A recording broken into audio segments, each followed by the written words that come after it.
In this tutorial, we will learn how to set self-shutdown timer to start, stop, restart, or power off VPS in Virtualizor. We can set a self-shutdown timer for our VPS and schedule start, stop, restart, or power off actions on VPS at a specified time. Click on the Manage icon of the VPS for which you wish to set the self-shutdown timer. To set the timer, click on the self-shutdown icon.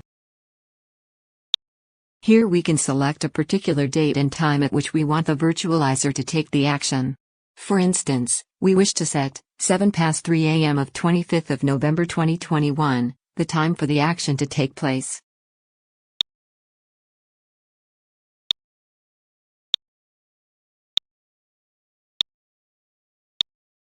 From this drop-down list, we can click and select the particular action on VPS. For instance, we wish to power off the VPS at the scheduled time and date. Now click to save the timer settings. Success! We have set the timer. Thank you for watching.